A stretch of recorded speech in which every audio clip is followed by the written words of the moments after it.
Last week on MasterChef Australia, Give me 10 straight away. 10. they survived Marco Pierre White, but Peter You're going home. So couldn't survive elimination. I feel confident in my abilities, like I could fly out the doors. Tonight, Welcome to New York City.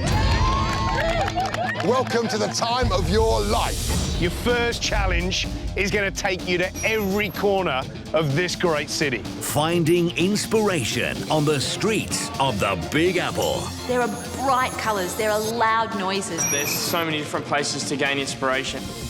Creating their very own New York-inspired dish.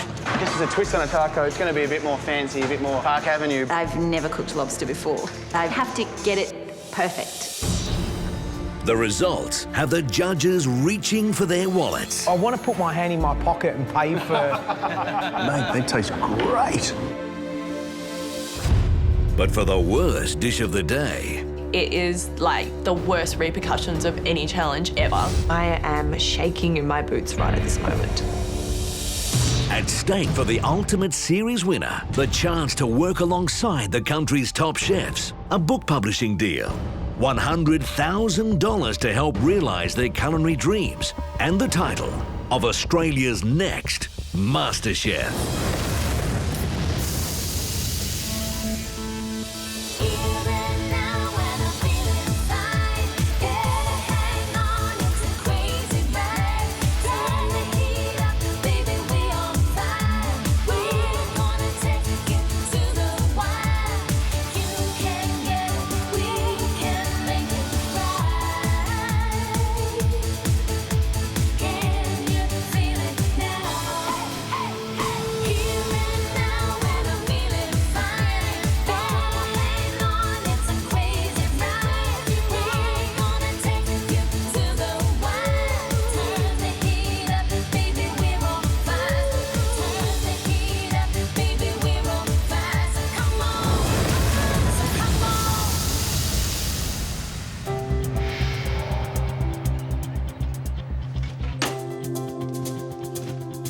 It's week 11 and I have woken up with a whole new appreciation for being here this week. It was so close to me leaving the competition last week. I'm going to make the most of every opportunity I get this week. Now we are down to top 8. I know the challenges are going to get tougher and the judges are going to be very harsh on us. So, yeah, I'm ready for that.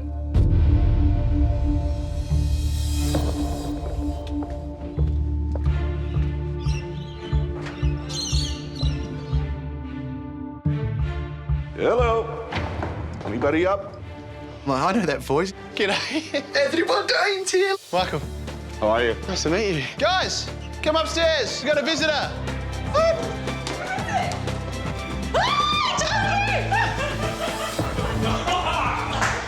Oh my goodness!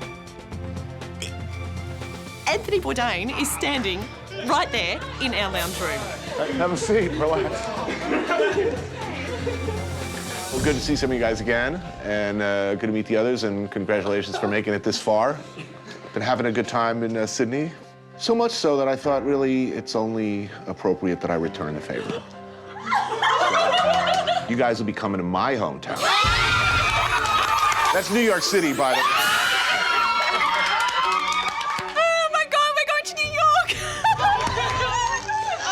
A couple of minor details here. First of all, things you should know. You're leaving today. Secondly, you'll be in New York for a week. You'll be needing this. Well, what are you sitting around for? You got a plane to catch, guys. Right?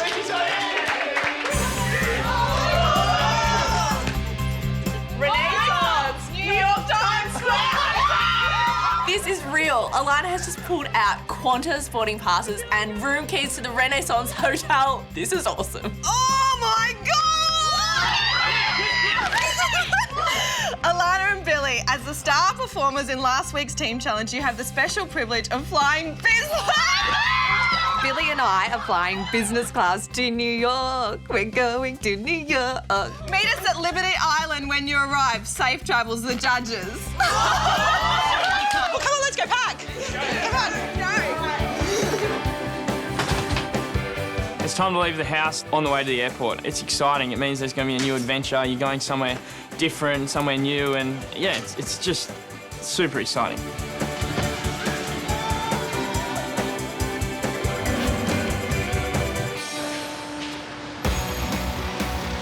We arrive at the airport, grab our bags, and head straight to the Qantas check-in terminal. Hi, how are you? Where are you travelling to today? To New York. New York! Yay! Today we're gonna be treated like king or queen, and we're gonna relax and chill out in the business lounge before we catch the plane. Well, should we sit over here? Sit over here. This is nice. This is the way we should always fly. Yeah. Billy and I are absolutely lapping it up. I feel like a VIP. Cheers. Well done. Nice to have you on board. You just take down the first stop. Thank you so much. Standing on a plane, toasting a trip to New York doesn't get any better. Congratulations, everyone. Cheers. I've never flown business before. It's pretty special, and we get to like lie on the flatbed. It's so comfortable, like sleeping on feather. Bye-bye, Sydney, and here I come, New York!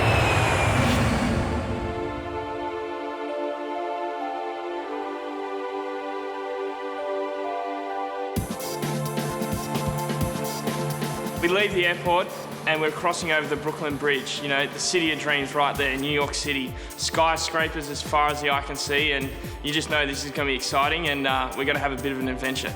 I cannot believe that I am staring at Manhattan. Look, there's the Chrysler building. Look.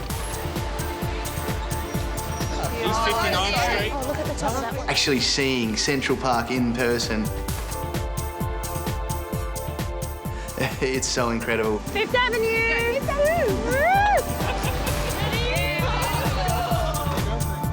It's just everything that you see on the movies is right here in the flesh in front of me.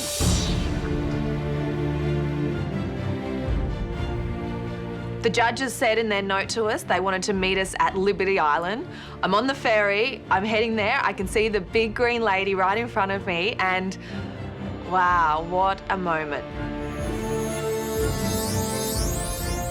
Seeing the Statue of Liberty before me, it feels like a turning point in this competition. I've made it to the top 8. This is just awesome.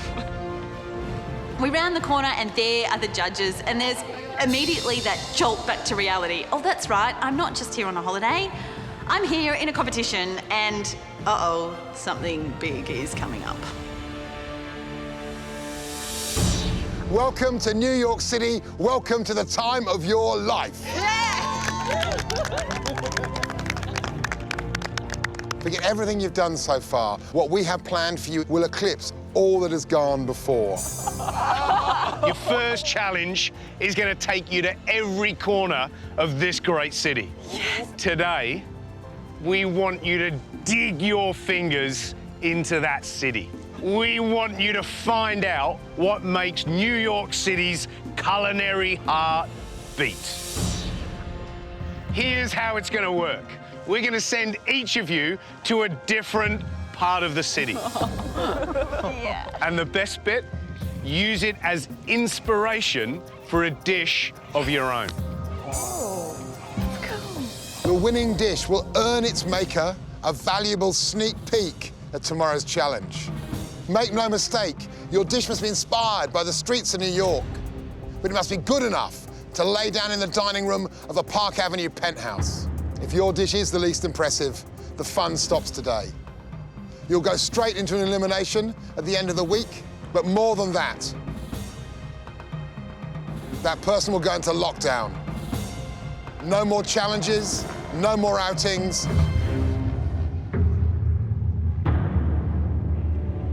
I will be absolutely shattered if that loser is me. I do not want to be confined to a hotel in the middle of the most exciting city in the world. Right, now for the rules. You're gonna have 3 hours to explore your corner of New York and bring us a New York-inspired dish. Guys, we're giving you a budget of $200 to deliver us spectacular food.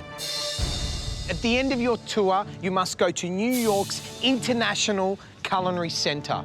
where you'll have 90 minutes to cook. So I've got a few little trinkets behind my back that'll give you some clues about where you're going to go in this big city. Now, the first one, George, you'll love this. Socrates, with a little plaque that says Greece. Alana? Thank you. You're going to Astoria, which is New York's little Greece. Awesome.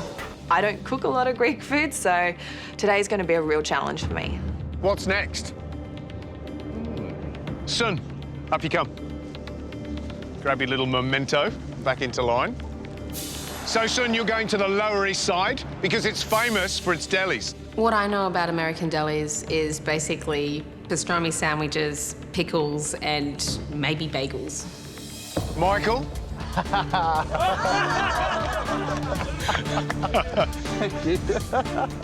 These food carts are the essence of the small New York entrepreneur.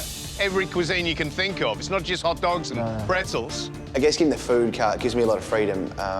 It doesn't confine me to one cuisine or one part of New York. So, Hayden, what have I got here? You're obviously off to Harlem. It says it on the front of your cap. I thought it was going to be for George, but hey, brother, it's not. It's for you. Come here. Thanks, Gary. Ta. Right, Kate, you're next. Let's see where you're going. Whoa! You're going to Chinatown. Great. Thank you. Cooking Asian cuisine is probably not my comfortable area. I love to eat it, but I must confess that I normally buy it. Danny? Brooklyn. You're going to Brooklyn, and it's the home of sustainable food in this city. Awesome. I really don't have much of a clue what the food culture is in Brooklyn. Ali?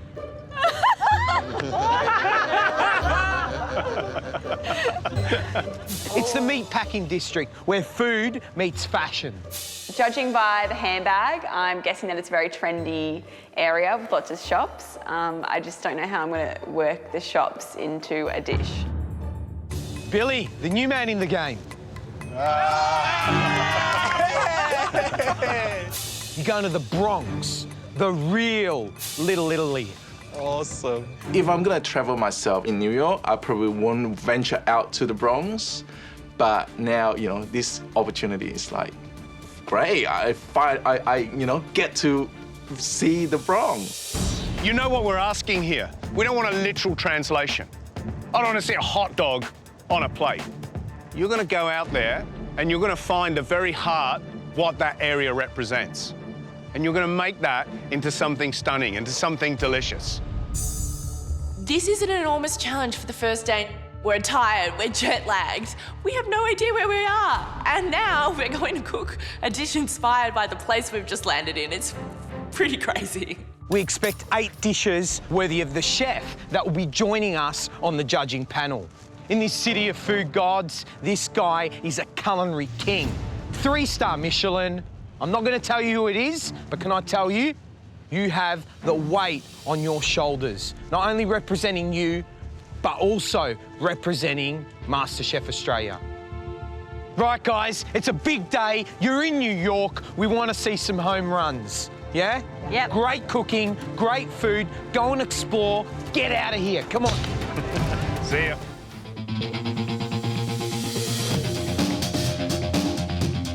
Today we've got 3 hours to explore New York, and then we have to cook a dish inspired by that part of New York.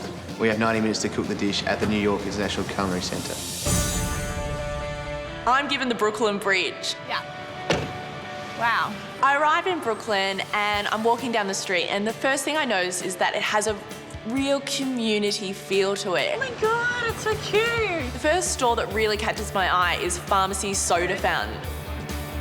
It's like stepping back in time. I feel like I'm in a classic 50s diner. Hey, how you doing? Oh, hi, how are you? I'm Danny. Great. I'm Peter. I'm greeted by the owner, Pete, who is the most friendly guy. He takes me behind the counter. And when you put on this, you become a soda jerk.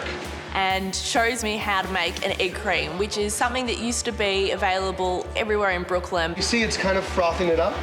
Overflow a little bit. I really think that it's inspired me to introduce it to the judges because I think they'll really love it. Let's go. Okay. Pete takes me down the street and we walk into Colony and the restaurant's beautiful. It's made out of recycled materials. This is great. They tell me about what's in season. Doing a lot of great things with rhubarb in the kitchen, but we're also making an awesome rhubarb ginger daiquiri in the bar. I think that would be really lovely to use rhubarb in my dish. Navigating my way through Brooklyn and I come across the One Girl Cookie Shop. There's little cookies everywhere, there's little cupcakes. I feel like this really represents to me what Brooklyn is about. Cakes, cookies, cupcakes, Yeah. whoopie pies, whatever you like. What's a whoopie pie? Whoopie pie. Yeah. It's 2 soft layers of a cake-like cookie Yeah. with a creamy filling. I've never even heard of a whoopie pie before. So That's it's a really pumpkin soft. whoopie pie. It's very soft. It's so yummy. It's like nothing that I've had before. And it's a dish that I think that would really excite the judges. I'm so excited to cook them. I hope the judges love them. I'm sure they will. So thank you so much. Thank you nice so to much. meet you. Okay. I walk into Union Market and I'm actually blown away by the produce. It's organic and it's really exciting. Butter is just like creamy white and it's made in New York. The eggs are organic. And the salsa, it's vintage salsa. I'm gonna put some things aside just in case I've only got a budget, so. Do you take Westpac? Yeah, sure. I feel like it's all clicked into place. I'm gonna take an idea from each of the places that I visited and present the judges with an array of Brooklyn sweet treats. Walking down the streets in Harlem, there's so many different places to gain inspiration. There's the hole-in-the-wall restaurants, there's the family-run markets, there's the graffiti on the walls, there's the music in the streets, it's the language, it's the people, and that's what I want to really encapsulate today. In East Harlem, there's a famous barber, Claudio, and he's a man that's been in the town for 60-odd years. I used to be all Italian when I came over here. I even like the Puerto Rico rice and beans. Rice and beans, yeah. By the sounds of it, Harlem's a real melting pot of cultures, and that's exciting to hear, and it means that the food's going to be great. Yes, please. Harlem is so famous for its African-American culture, you know, the soul food, the comfort food. Anything cooked with passion and soul can be considered soul food. I'm going to cook a spice-encrusted catfish with pickled collard greens and candied yams. So normally with collard greens, you're supposed to cook them with ham hock. Collard greens are spinachy sort of green, and they're really a staple of soul food, and I'd love to be able to use those, but freshen them up a little bit, make them a little bit more vibrant and add something a bit more to a dish. A lot of vinegar on them because that's going to make them a little bit Vinegar, light. a little bit of chili. It's been a great experience visiting Harlem, and I got to meet some incredible people and really experience the food and culture. I get the food cart trinket, and it means I get to explore street food. The first person I meet is Maru at Biryani Cart, and he's cooking Bangladeshi food. Every single thing I make, authentic homemade sauce, okay? Beautiful. I made everything by myself. I guess getting the food cart gives me a lot of freedom. It doesn't confine me to one cuisine or one part of New York, and there's a lot of options there. The other thing is that it might give me too many options and therefore make it quite difficult. See you later.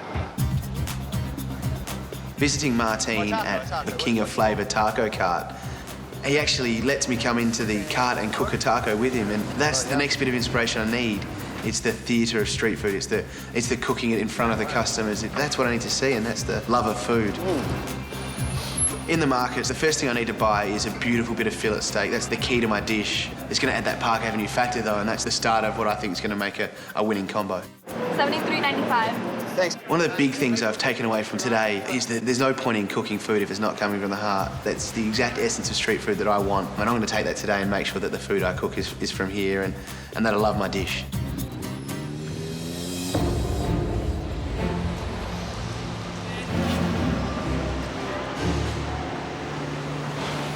I've collected all my groceries, and now I'm going to get to New York International Culinary Centre, where I've got 90 minutes to cook my dish, and I'm really excited and I'm really ready to cook. Come on, guys, let's go. Look at those smiles, huh? Come on, Michael, can you come? Here's Sun, come on, Sun. Sun with flowers. Are you pumped? Yeah. Full of ideas? Inspired? Yeah. Can't wait to see what you're going to cook. Yeah, you've got 90 minutes to produce a brilliant dish. Your time starts now. Very first challenge in New York, and in 90 minutes, basically, we have to pull all guns out. And if you do the worst dish, basically, you are in a lockdown. It will be sucks. Sorry, Billy. Going into an unfamiliar kitchen somewhere you've never cooked before, it definitely slows you down. Is that a can opener? How does that thing work? You have to find things that you don't know exactly where they are, and that makes things a lot harder.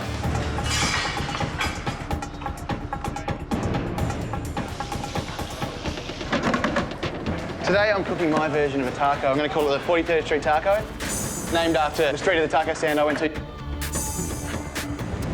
The big risks in my dish today is timing and get everything done in 90 minutes. The steak that's got to be cooked perfectly and taste great with the rest of the dish. Just as a twist on a taco, it's going to be a bit more fancy, a bit more Park Avenue. Josh, firstly, what is going on with the moustache? It's like, I am here to cleanse the pool. You just got to grow it so you can give it a bit of a twist on the side. A little twiddle. Can we have a look at the catfish? Has it got a moustache like you? Did you try this? No, I didn't really. That's weird because you know what? Now you're planning a dish, you've got this whole thing in your head, but you've not tried it. You've got no idea what it tastes like. It's a great point that George and Gary made, so I get on to cooking up a test batch and sampling some of the fish.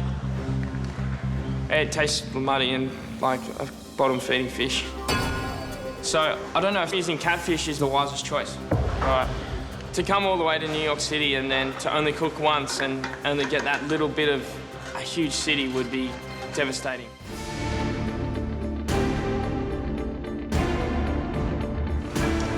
The challenge today is to gain inspiration from New York City and to create a dish within 90 minutes. Interesting. The main concern for me today is cooking the catfish. I've never really cooked freshwater fish, let alone catfish.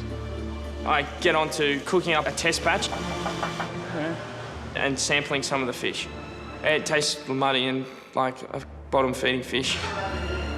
I hope that it's something that's going to improve with a bit of spice and the acid from the vinegar in the pickled greens. Hey, baby, baby. I want to make my mark in New York, and it is a big city. You should get inspired. So I'm taking risk, and I'm doing 2 dishes. Billy, how you going, mate? I'm good, I'm good. And you went to the Bronx? Yes, there's a rough side, and then there's an Italian side. The Bronx is the Little Italy area. First thing inspired me is definitely the graffiti. I love street art, so I definitely want to put it on a plate. So what's the dish? The first is an appetizer. This is all local, little next clams, serve it fresh. I have to do it because people just having clams right outside of the shop. Ow. How you guys will serve it? It's just Tabasco? If you want, a lot of people put lemon and vinegar on a clam or oyster. That's a very simple way of doing it. It's nice and refreshing. I tried one and it's pretty good. And I'm gonna serve with like a Tabasco dressing for you. So pretty much like you saw on the sidewalk, yeah? Pretty much. And the main course, what are you doing? The main course is ossobuco. I'm gonna keep to the Little Italy flavors. You've got an hour and 10 minutes to go. Are you going to get this cooked in time, this ossobuco? Yeah, I gotta put straight into the pressure cooker soon. Hey, hey. Hey, stick it up here. Sorry, I'm gonna put it in. I have my ossobuco in the pressure cooker at the back of the kitchen. How you going? Oh, I'm good. I'm good. Next thing I do is the hot pepper spray for the clam. Oh, hot. I think I'm doing something a little different to everybody else, which is kind of typical, so hopefully it works. Exploring Lower East Side this morning, the building that really inspired me was the New Museum of Contemporary Art. God, that's perfect.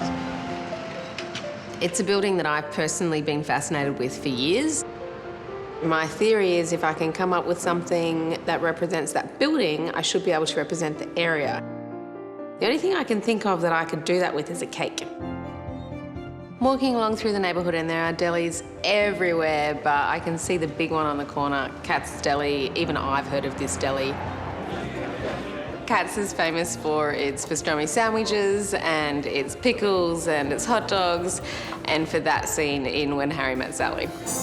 We've been eating here for at least 50 years. Yeah? So should I be getting the pastrami from here? This old man's lovely, but it's his wife who's really helping me out today. She tells me about a Rosh Hashanah honey cake, and it sounds like exactly what I need. Yeah, and is that just honey or is there different spices? Well, honey is the taste of it. You've got one massive bowl Yeah, of I what know. looks to be like a cake mixture or something It is over a there. What are you giant making? I am making a Rosh Hashanah Jewish cake. Did you taste this cake when you were in the Lower East Side? Well, I didn't get to taste it. Why would you pick a cake that you've not tasted before? The judges are a little unsure as to why I'd make a cake that I haven't tasted before. That's what I saw that really went into my head. And it's probably up there with the scariest judges' visits I've ever had. So how are you gonna? I don't. I'm gonna stack it. Okay, wow, interesting.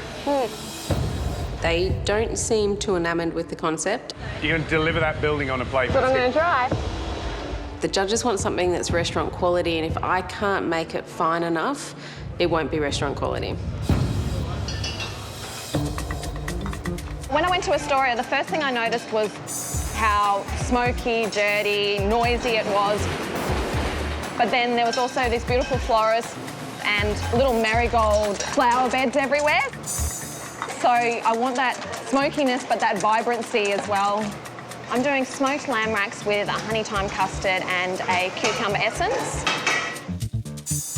On my tour of Astoria was the Greek bakery. And I picked up some beautiful thyme-infused honey.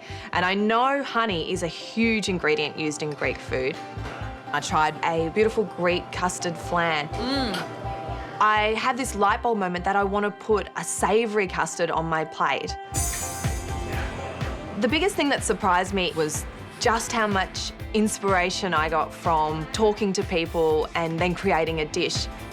I feel like I'm filling the brief for the judges today. I'm bringing a dish to them that's inspired from my trip around Astoria, but yet is able to be served in the penthouse of an apartment on Park Avenue. I'm just making my honey thyme custard because I need to get that onto steam straight away before I start working on anything else. Once I've cooked the custard until it's thick, I then pour it into some little moulds and then I can pop it into the steamer and it'll take about 20 minutes to set. Now I need to move on to Frenching my lamb racks. A little reminder for all of you, you're in a kitchen in New York City, and this kitchen is where your dreams are going to be made. You've got 1 hour to go. Come on. Today I'm going to be cooking some sort of old school sweet treats from Brooklyn. A vanilla egg cream, a rhubarb cupcake with lemon curd and meringue, and a pumpkin whoopie pie with bacon and maple syrup. Some of these things I have no idea what they are. Whoopie pie, it tastes salsa, amazing I know what and it then is. we're inspired. You know what I'm interested about? Is that lemon curd? Yeah. That is luminescent. I tell you yellow. why it is. Because Wow. the eggs that I've used, the organic eggs, are like yellows. I'm trying to use some produce that is organic where possible. Every ingredient that I bought today is either in season, organic, or has been made or produced within 100 miles from Brooklyn. Can I just get this in, please? I have to get it in the oven. I'm really starting to freak out because this cake is meant to be in the oven already. I'm baking this cake quite thin, so I'm hoping it's only going to take about 20 minutes, 30 minutes to bake. Behind, sorry, darling. Even if they take 20 minutes to cook, it means I've only got half an hour to cool and ice them. I'm definitely starting to freak out. I've still got to cook it, and then I've got to cool it. Okay, coming in. And then I've got to come up with this ridiculously complicated structure. I've got 50 minutes and my cakes are just in the oven. I've just got to cross every finger I have. Sorry, behind. Kate, is this the oven that is savoury? I don't know. Today, we have 90 minutes to cook a dish inspired by the neighbourhood we've just visited. Uptown, Midtown, Chinatown, Funky Town! You've got 45 minutes to go. Fire. We've sent them out to every corner to explore all these different areas. Okay, Yeah, you so got it? I wanted to go to every area with them and experience what they went through. A beautiful challenge, a chance for them to cook a dish that represents these areas and to blow us away with amazing flavours.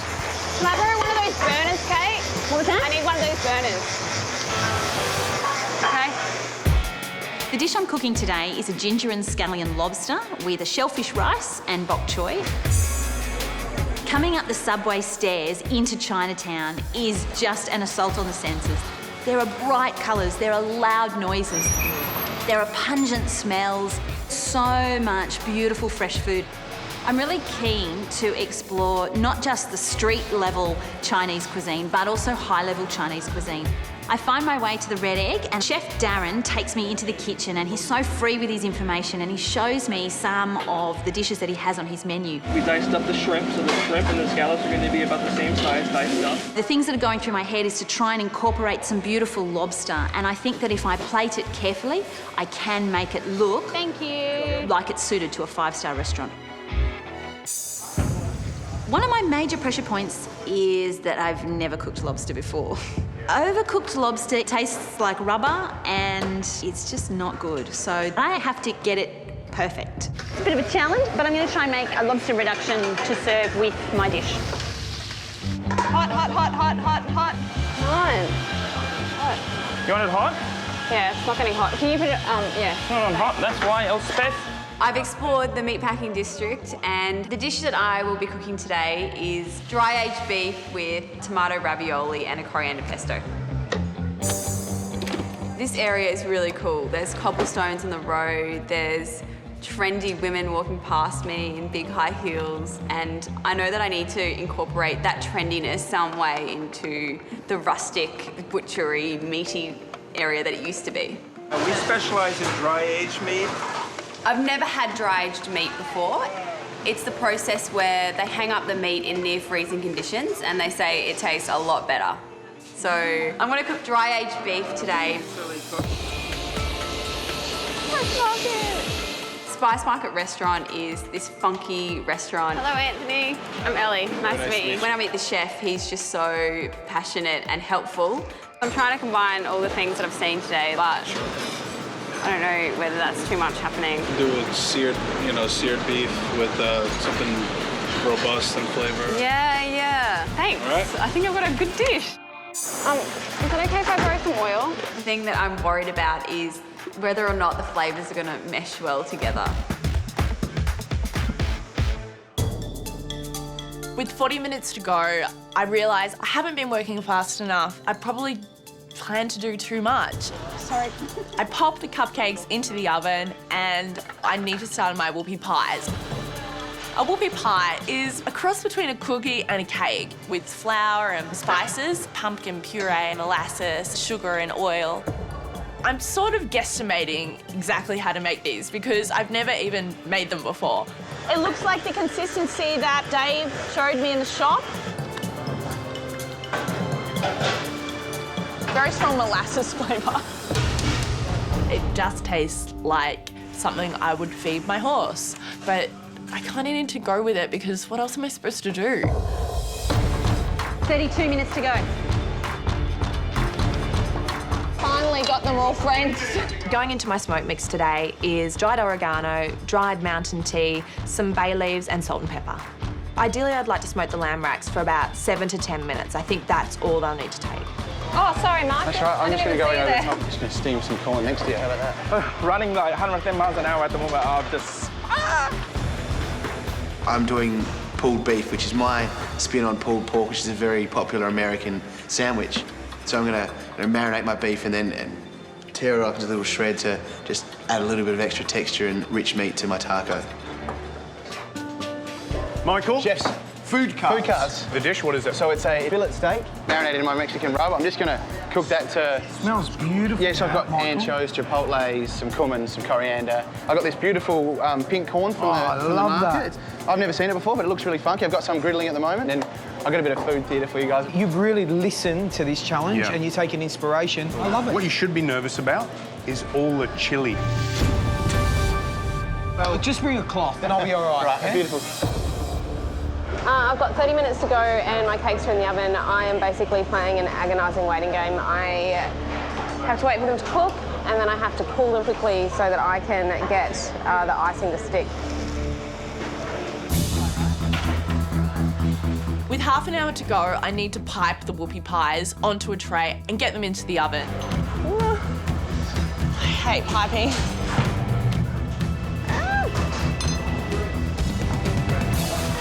Sorry, Kate, I'm going to be taking cakes out behind you. Okay. My cakes have just come out of the oven. They look really good. They also look really hot. Cool. So I've got to get them in the freezer if I'm going to have any chance of pulling this off. Sun, really hot behind you. Really hot, really hot. I grabbed my lamb out of the smoker and I instantly realised it's been overcooked. I don't have any more time to French more lamb racks, cook and smoke some more.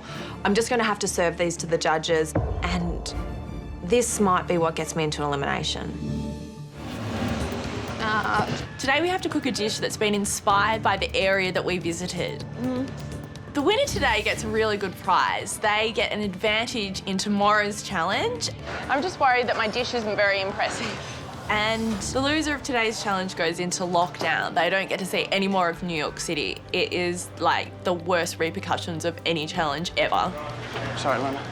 I'm a bit worried the meat might be slightly overcooked, but I've learnt from experience that it's better than them being raw, because that's what got me into bottom elimination last time. Hey, Alana, what's the pastry box there? Well, I couldn't go to a Greek bakery without bringing back a little treat for you both. Oh, baklava!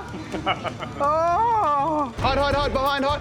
I'm on my A game today. I've hit my straps and everything's coming off. Nothing's gone wrong.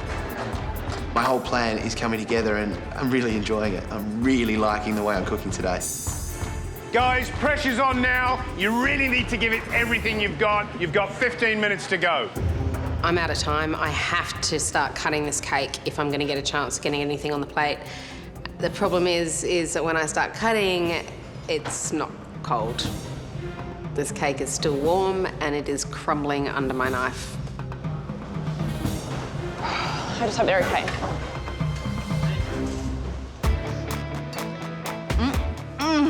I love lobster, and this is tasting good. I might have actually cooked my first lobster and had it work. When the ravioli comes out of the pan, I'm actually really happy with it. How long till you're finished? I'm just about to get them off. Do you just need that Yeah, spot? straight after you. The last few minutes are critical for me. It's when I've got to get everything cooked and onto the plate. Oh, shit. Sorry. But our space is being invaded by everybody else that needs a hot plate too, and it's getting very squishy. Hot, hot, hot, hot, hot, hot. Hot pan. Are you using this, Aidan? To finish off my tortillas, all I need to do is chuck them in a pan with a bit of oil.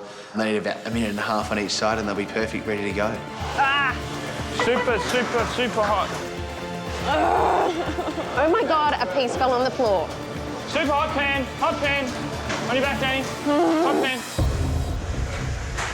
Yeah, they're actually... Danny, they're going on a bit far, haven't They've gone too far. The oven was up probably a bit too high. Right. With 10 minutes to go, I get the whoopie pies out of the oven and they're burnt around the edges. You happy with the cupcakes? They're okay. You've got 10 minutes to go. You just got to push through. I don't think I have anything that I can serve the judges. I can't just serve up a egg cream milkshake. Like, that's just ridiculous. It would be way easier to just run and go back to Sydney at this point. Oh, this is so shit. Just want to run and hide under a blanket. It's really disappointing not to put up something that I'm even remotely proud of. I've got no other choice but to put my cupcakes up and make my egg creams. On your back, Julie. Very hot, very very, very hot. They explored the Little Italy in the Bronx, and apparently that's where they filmed The Godfather. So I have to have some blood splat on my plate. Can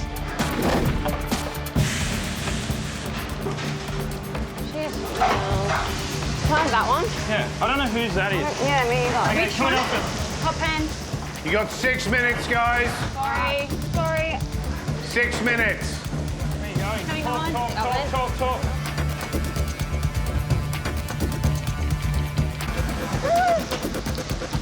Fine, hot pan. Through. Sorry.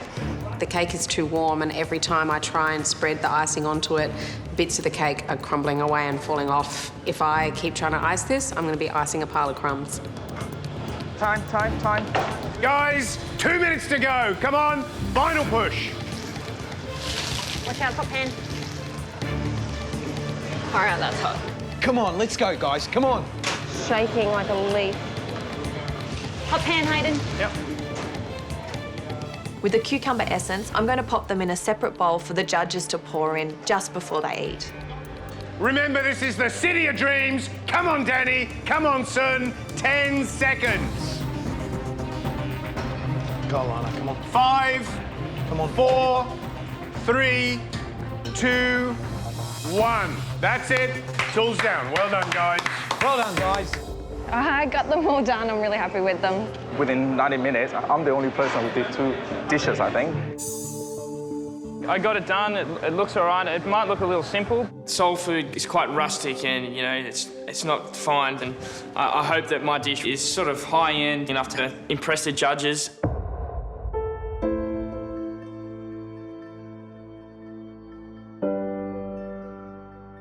I guess there's a small fraction of hope, and that is that somebody else could have also had a bad day in the kitchen. There's only 8 of us though, so I don't know if anybody else has done quite as badly as I have.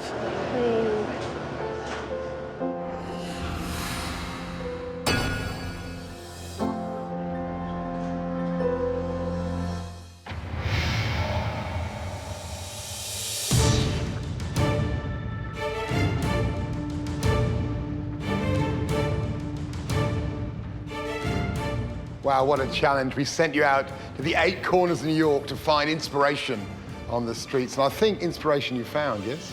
Definitely. Today we have a very special guest judge, a man who is synonymous with the very best in restaurants that this city has to offer. Born and trained in France, he conquered this city with his immaculate French food. He has 3 Michelin stars. He is the Uber chef of New York, from Le Bernardin, Eric Ripert. Yeah.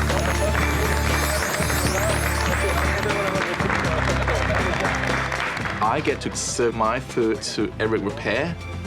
Freaking unreal. I am Eric Ripert, chef of Le Bernardin in New York City. New York is a great source of inspiration. It's a melting pot. It's definitely a lot of different cultures and ethnicities. Pick up 35. It's a very fast-paced kind of city in terms of trends and creativity.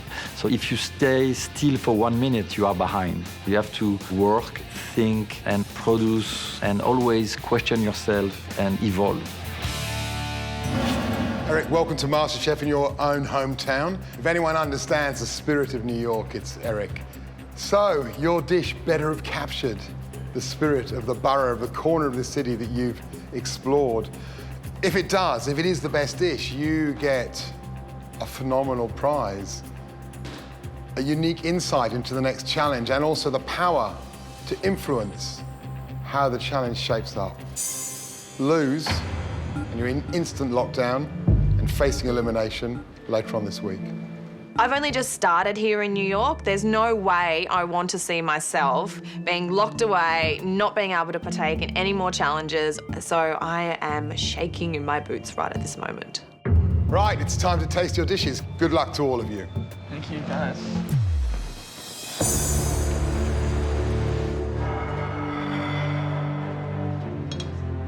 Carrying the dish down to the judges, it's quite daunting, but I've put my heart into it. I've taken the influence from Harlem and really tried to put that on a plate. George. Thank you. Gary. So where have you been? Because I see some collard greens, and that means north of Manhattan. Eric, it was Harlem. I really got to experience that soul food, comfort food, and this is what's inspired the dish today. So what is the dish exactly? The dish is spicy encrusted catfish with pickled collard greens and candied yam. Right, let's get into it.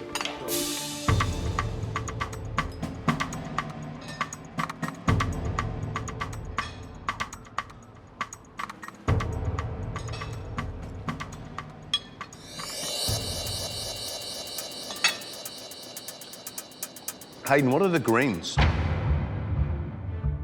They're collard greens. It's an interesting taste, but I thought that maybe if I pickled them and freshened them up a little bit, that'd be a good idea, and I think they taste all right. Mate, they taste great. I like the pickling because it counteracts the richness of the fish. For me, that collard greens, raw collard greens, inspired idea, really like it. I would gag for a big bowl of them. Yeah. The whole balance of the sweet and sour, that pickle, and that sweet yam, and then the catfish is just for me, it's a lovely combination, and it revitalises and refreshes what would otherwise be a completely different dish. The judges really love my pickled collard greens. Hayden, beautiful catfish. See you later. Thank you, Eric. Thank you. I could be in with a winning dish here.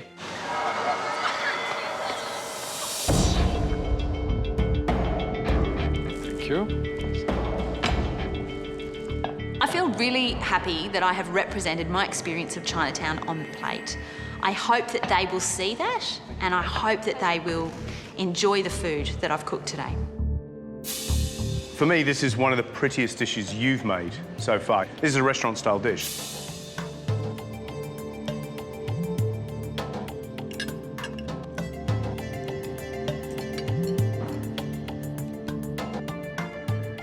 When you look at the dish, it's very pretty and simple, but you don't expect so much complexity and layers. It's a lot of different nuances, and I like it very much. The sauce is delicious. Maybe a bit more sauce would be... Always more sauce. Even better.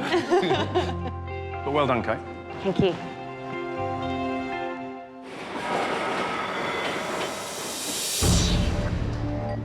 This is the most proud I've felt about any dish that I've cooked, regardless of that the lamb's overcooked. I think that the judges will really love the idea. Alana, what did you make? It's a smoked lamb rack with honey thyme custard and just a little cucumber essence. Did you French the lamb racks yourself? Yes. That is brilliant. It's a very sophisticated presentation, very elaborate. Thank you.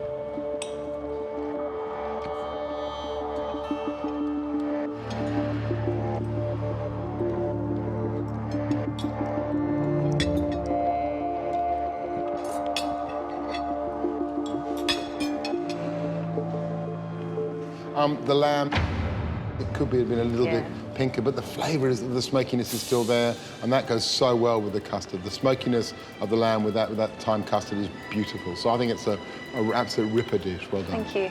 The judges love the dish. They think it's really beautiful, and it's just so warm and fuzzy to hear that kind of reaction, because that's exactly what I wanted to put across on that plate. Carrying my dish into the judges, I'm just hoping that they like my dish.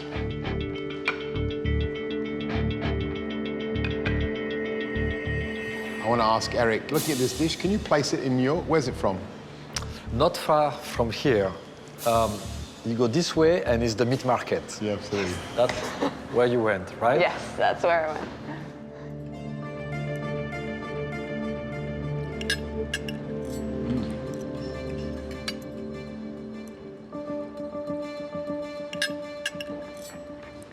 The meat is good.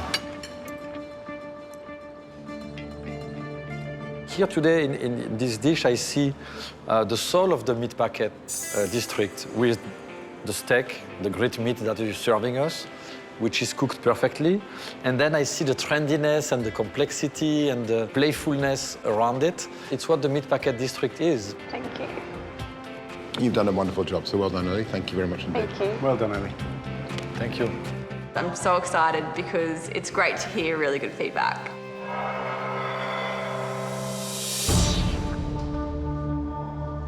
I'm walking in to serve one of New York's best chefs a tray of cupcakes and a jug of milk. This tasting could be the most embarrassing moment for me on MasterChef.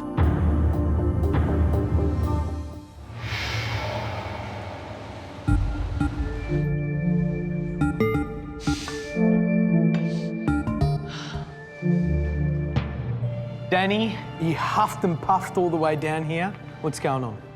The kitchen got the better of me today, but I presented something that it's a bit of fun, and it is inspired by my experience earlier today in Brooklyn. What have you got here? This is my vanilla egg cream, which is sort of like a milkshake spidery drink. And when you are actually making these with a proper soda fountain, you become a soda jerk. So I became a soda jerk today.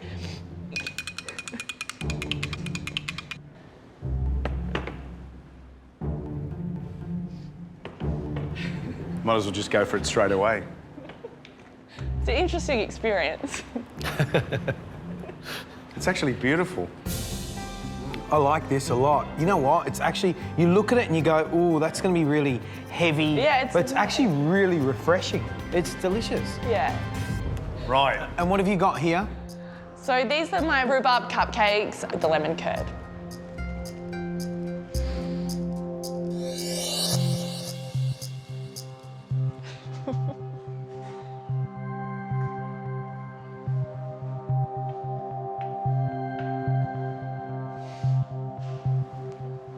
The cupcakes, they're sweet. There's some lovely flavours in there. And it's a nice story that you bring to us from Brooklyn and where you visited, so thanks for that. I give you credit for using local ingredients, seasonal ingredients, and you know how to make a nice lemon custard.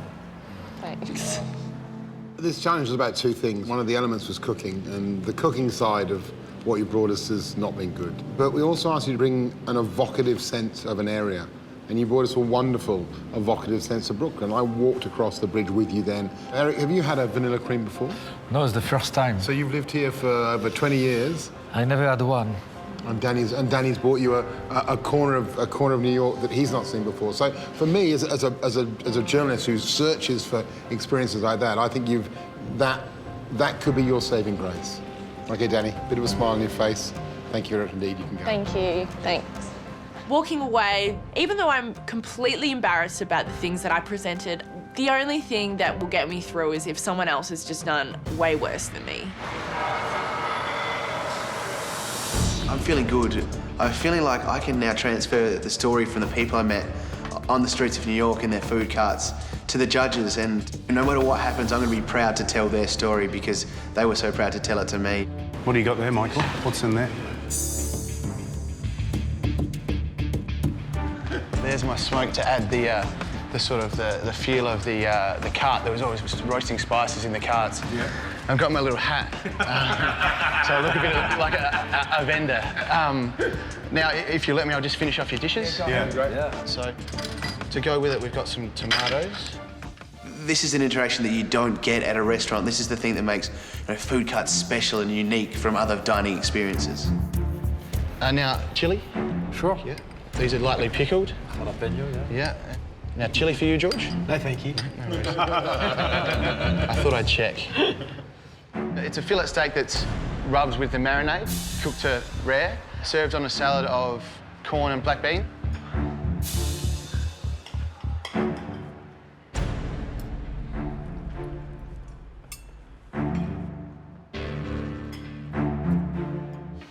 Michael, I love this, this whole performance. It's fantastic. This is exactly, I think, what we asked you to do. Love the cap, love the smoking spices, if that's what you smell. It's delicious. It's very loyal to the Mexican culture, but it's one element that is missing, in my opinion, is the avocado. I think if you would have put avocado, we would have been in a Mexican truck. Yeah, right. Yeah, of course. There is this wonderful kind of noisy honking horn cacophony of all those flavours and all those textures. To recreate something you've seen on the streets is quite easy. To take those ideas and move them forward and to put them into a restaurant setting is a lot harder. And the way you've cooked that meat shows you're capable of doing that, and the concept shows you're capable of doing that. So well done. I want to put my hand in my pocket and pay for it. You know what I mean? You put the hat on and it might look a bit silly, but that's what it's all about. That's what it's all about. This is brilliant. This is a defining moment for me, and that note is something that I'll keep for the rest of my life. It's the first time I've been paid for cooking. It hammers home that this is what I'm meant to be doing, and this is what I'm going to do.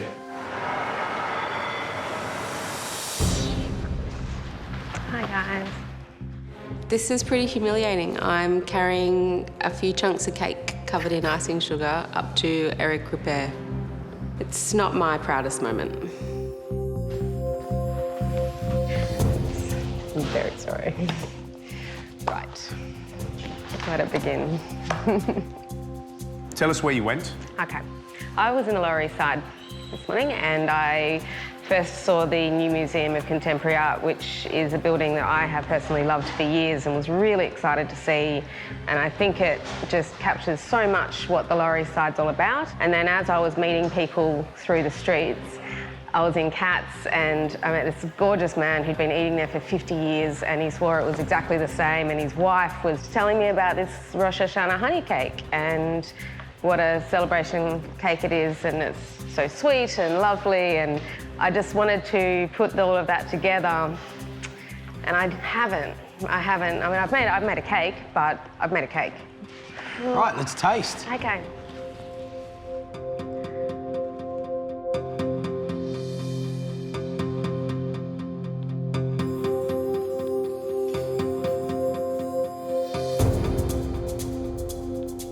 I think the key here, and the thing that you missed, was that you could have made this into a beautiful dessert. You really could have done.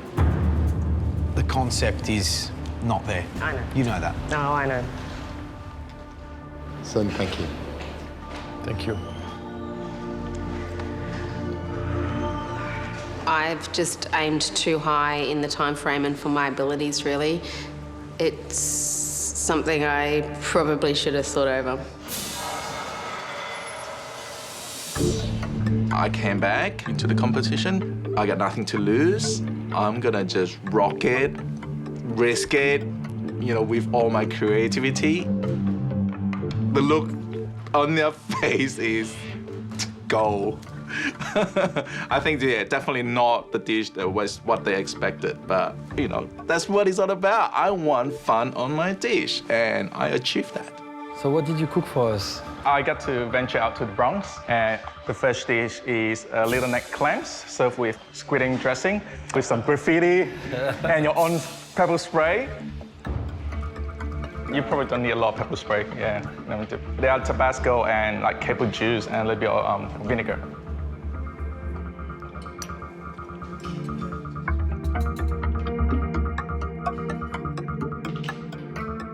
Billy, I love the fact that I could look at this, I could see the graffiti, I could see this pepper spray, which could double as a paint can, and I know immediately you've come out of the Bronx, a rough, tough area. It's fun and it's exciting. And you know what? That's going to go out in a dining room and people are going to go, what the hell is that? What is it? And it'll be a talking point. Shall we taste the ossobuco? I serve the ossobuco braised in Pedro Jimenez with roasted artichokes, salted arugula.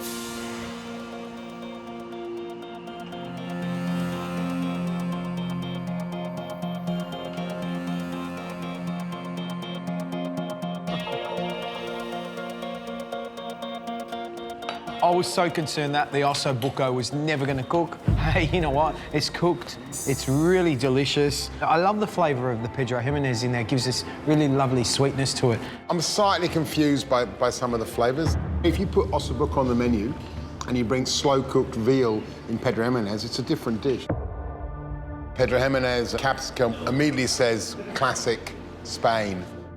Actually, I think he really created a New York dish with fusion. We live in a city where we have so much diversity, and ending with Pedro Jimenez and mashed potato and ossobuco, it's very New York. I'm so glad that I can channel my inner creativity on the plate, and the judges appreciate it. I'm very, very happy. Well, our first tasting in New York, a serious big name in the house, and we've got 6 fantastic dishes vying for the title of best dish of the day. It's lovely to see that we had 6 fabulous dishes, but clearly 2 that had a disastrous day and didn't deliver. I think we've made the decision, so there's only one thing left to do, and that's to tell them the results.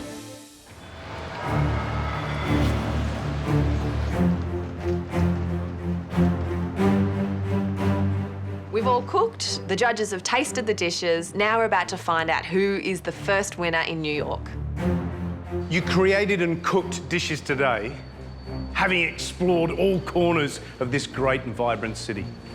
What we're looking for is the dish, the one dish that impressed us most. And for that person, you'll get an invaluable insight into tomorrow's challenge. And let me tell you, it's going to set you up beautifully. However, we also looked for the least impressive dish of the day. For that person, you'll find yourself in lockdown and facing elimination. I will be absolutely shattered if that loser is me. I want to explore this city. I want to keep going in this amazing New York week, and to go into elimination today would just be the biggest punch in the face. I think 6 of you could quite easily be in the frame to be the best dish of the day, but are only going to call the top 3 forward, and they are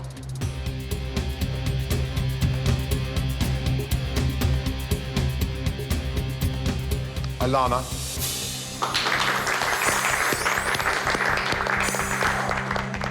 Michael,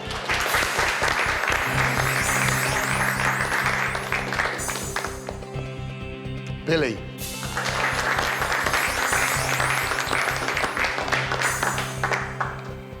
we had some amazing food today, some really sophisticated food. There can only be one winner. There can also only be one person to announce who that is, and that's the hometown hero, New York's own Eric Repair. Eric? So it was not an easy task. The 3 of you did a great job in capturing the neighborhoods where you have been, and the winner is Michael. Finally, I've got to win. I've been trying so hard, I've been wanting this for so long, and now I've got it. And from Eric Repair, yes. So Michael, it was not very easy to bring the spirit of street food, actually coming from a truck, to the sophistication of our table, which is the level of a restaurant. And you did that brilliantly, so congratulations. Thank you so much. New York, the city of dreams, and for me, my dreams just come true. I love this city. Michael, we told you there was a big advantage. Doesn't look like much, but in here is your huge advantage going forward into the next day's cooking. Open it in private, take it with you, take Alana and Billy with you, get out there, enjoy the city. You've earned it. Well done. Thank you very much. I really need to make the most of this advantage, whatever it may be, and this week for me is just going to get better and better. All right, let's open it. Have a look. Yeah, we're not joking. Yeah, we're not joking either. Unfortunately, not all your dishes excited us. Hayden, Kate, Ali. Congratulations, the 3 of you are safe. Guys, you can go home, celebrate, and enjoy the city. Yeah. Thank you. Bye-bye.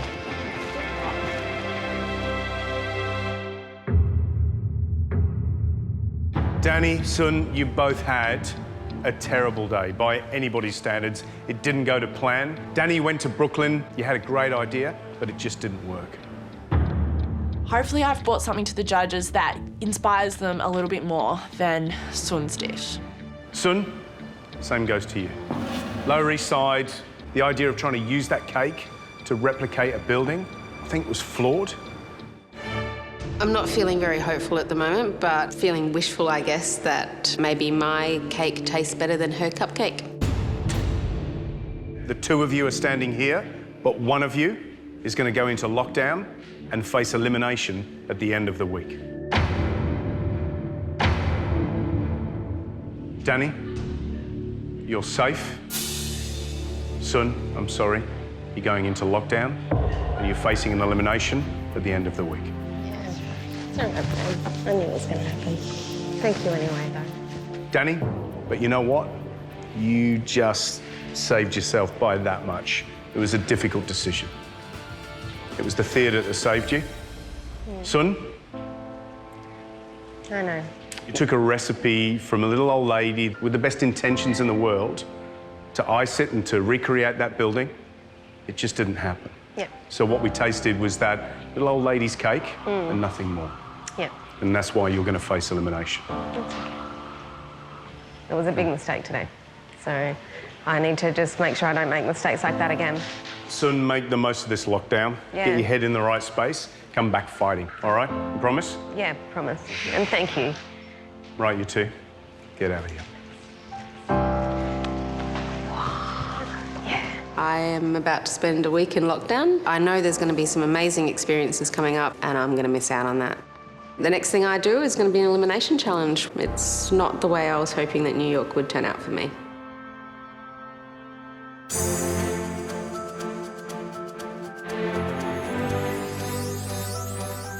Getting back from the challenge to our hotel and discovering it's the Renaissance New York Times Square. You guys checking in today? Yes. Wow, this hotel is off the hook.